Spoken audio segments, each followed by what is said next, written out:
እንደናችሁ ሼፍ ዮናስ ነኝ ከኢትዮሼፍ። ይሄ ፕሮግራም እንግዲህ ይዘጋጀላችሁ በሳይት ማንኛውም ምግብ ዝግጅት ቤታችሁ እንድትማሩ ይዘጋጀላችሁ የቆንጆ አማራጭ ሳይት ነው። እንዲሁ ደግሞ በዩቲዩብ ላይ የተለያዩ ቪዲዮዎች ስንጭን ከዛም እየወሰዳችሁ ደግሞ ምግብ የምትሰሩበትን አማራጭ አላችሁ። ሰብስክራይብ ካረጋችሁ የደወል ምልክቱን ከጫናችሁ በየጊዜው አዲስ ምግቦችን እንጭንላችኋለን ማለት ነው። ያም ይደርሳችኋል ማለት ነው። ያው ደግሞ በዌብሳይታችን ገብታችሁ የምግብ አሰራሩን ከነ አሰራሩ ዝርዝሩ ልኬቱ በሙሉ ተቀምጦላችኋል። ከዚህ በኋላ እንግዲህ ምግብ መማር በጣም ቀላል ሆኗል። ቤታችሁ ጓራችሁ ስምኛ ተገኝተናል። ዛሬ ደግሞ አንድ በጣም ቀላል ያለ ለወንደላጤዎች የሚመቻችሁ ምግብ ሰራላችኋለሁ። መቼም ወንደላጤና ስፓጌቲ ወደ ጓደኛሞች ናቸውና ሁሌ ማታ ማታ አስገብ ቀላሉ ቅልቅል አጋችሁ ተወርት የስፓጌቲ አሳያችኋለሁ። የምግብ እንግዲህ ቤታችሁ ለቸኮለ ሰው የሚሆን ምግብ አሰራር ነው እንደ አማራጭ። ሁሌ ደግሞ ስፓጌቲን ከቲማቲም ሶስ ጋር ብቻ በተለምዶ ሱጎ ከሚባለው ጋር ከመስራት ሌላ አማራጭ ነው። ስለዚህ ዛሬ ከቱና ጋር እንደምሰራ ተመልከታላችሁ። መጥበሻውን ጥጃለሁ። ይሄን ከመጥበሻውን ጋር እስከሚደርስ መጠቀም ግባት ነገራችኋለሁ። በቆዳው ተልጦ የተከተፈ ቲማቲም ያስፈልጋችኋል። ምንም ቆዳውን ልጠን ብቻ መክተፍ ነው፣ ዋውስ አላስገባ ነው። እንዲሁ ደግሞ የተከተፈ የፈረንጅ ወይም ያበሻ ቃሪያ፣ እንዲሁም ቀይ ሽንኩርት የተከተፈ ቀይ ሽንኩርት ያስፈልገናል። ቱና ያስፈልጋችኋል። የበሰለ ስፓጌቲ ጮና ቆንጆ ነጭ ጉጫ ጨምረን ምግብ እንሰራለን ማለት ነው።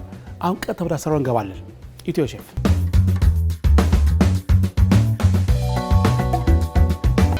እንግዲህ ነገርኳችሁ። ዘይቱን ካደረግን በኋላ 2 ሾርባ ማንኪያ ዘይት አድርገናል። ሽንኩርት እንጨምራለን። ሽንኩርቱ እንግዲህ በዚህ መልክ ማጥቶ እኮ ማርቀቅ ይችላልላችሁ። እኔ በጣም ሽንኩርት በዚህ ቆንጆ ነገራችን ላይ ሽንኩርት ስትመገቡ የመተንፈሻ አካሎችን አካባቢ ያለውን ጤና ስለሚጠብቀን ሽንኩርት በጣም ቆንጆ ነው። ለአፋችን ጠረን ባክቴሪያ አፋችን ለማጥፋት ስለሚጠቅመን ሽንኩርት መጠቀም በጣም ቆንጆ ነው። በዚህ መልክ እንግዲህ ይሄን ሽንኩርቱ ይበስላል። ለሁለት ደቂቃ ያክል ሽንኩርቱን መስታወት ከለር ወይ ደግሞ ትራንስፓረንት እስኪሆን ድረስ እናበስለዋለን። ሁሌ እንደምነግራችሁ እንግዲህ አትክልቶች በጣም አታብስሉ። አትክልት በበሰለ ቁጥር ከውስጡ ምናምን ንጥረ ነገር እናጣለን። ስለዚህ ሁሉ ጊዜ አትክልትን በቻለ አቅም ብዙ ሳይበስ መጠቀም ቆንጆ ነው። ከዛ በኋላ እንግዲህ ቲማቲም እንጨምራለን። ማለት ነገርኳችሁ እንግዲህ ቆዳው ተልጦ የተከተፈ ነው፣ ተቀቀለም አይደለም። በዚህ መልክ ቲማቲሙ ይበስላል።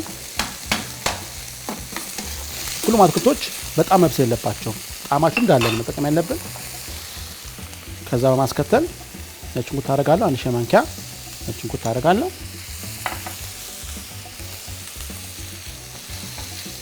በጣም ያምራል። የነጭ ሽንኩርትና የቀይ ሽንኩርት ውህድ ሲዋሃድ በጣም ደስ የሚል ቃና ያመጣል። በነገራችን ላይ ነጭ ሽንኩርት ተመገቡ በጣም ቆንጆ ነው። አንዳንድ ሰዎች ነጭ ሽንኩርት አንወድም ትላላችሁና ግን ከፍተኛ ጥቅም ስላለው ነጭ ሽንኩርት በጣም ተጠቀሙ። እሺ ቲማቲሙ ገብቶ እንደዚህ ከበሰለ በኋላ ቃሪያ እንጨምራለን።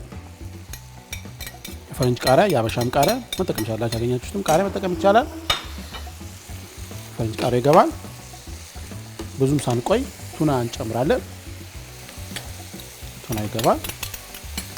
ቱና እንግዲህ ከሱፐርማርኬት ስትገዙ ላዩ ላይ ጽሁፍ ማየቱን ቼክ አድርጎ ፍሌክስ እና ቻንክ ሚል ታገኛላችሁ። ፍሌክስ ካለ በጣም ደቀቅ ያለ የአሳ ስጋ ታገኛላችሁ። ቻንክ ሚል ከሆነ ግን ስጋው ከፍ ያለ ስለሆነ እንደምትፈልጉ ለሳላድ ለዚህ ከሆነ ቻንክ መሆኑ ተመራጭ የሚሆነው። በዚህ መልክ እንግዲህ ቱናው ገብቷል። ማስከተል እንግዲህ ነጭ ሽንኩርት አደርጋለሁ። አስተውላችሁ ከሆነ በእያንዳንዱ ምግብ ነጭ ሽንኩርት ጨምራለሁ። ነጭ ሽንኩርት በጣም ጠቃሚ ስለሆነ ነው። እሺ ነጭ ሽንኩርት እናደርጋለን።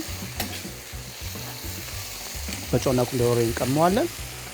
ጣልቆን ጣሪያ ያክል ቱና ላይም ጨው ስላለ ብዙም ጨው አታብዙ። ቁንዶ በርበሬ ያደርጋለሁ። ግማሽ ሻይ ማንኪያ ቁንዶ በርበሬ። በዚህ መልክ እንግዲህ ቆንጆ ምግብ አዘጋጃለሁ። መጨረሻ የሚቀረው ምንድነው? ስፓጌቲ መጨመር ነው። የተቀቀለ ስፓጌቲ ጨምራለን።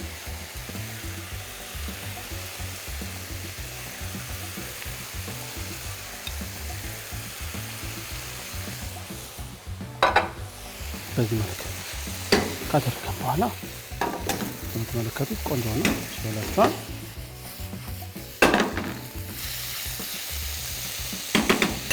ከዚህ በኋላ የኛውን እንጠቀም ቆንጆ ተመራጭ እንደዛቆ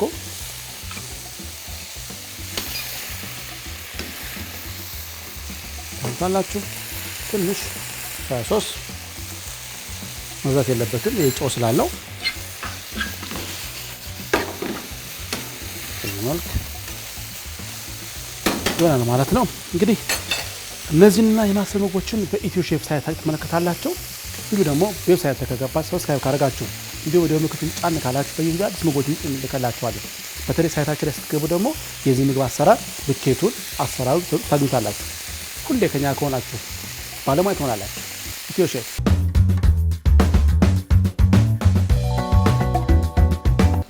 ይህ ሳይት እንግዲህ የቤተሰብ ሳይት ስለሆነ ለቤተሰብ የሚሆን ምግብ በዛ ያልኩ ነው ማዘጋጅላችሁ። በቅድሚያ ከታች ስፓጌቲውን እናደርጋለን።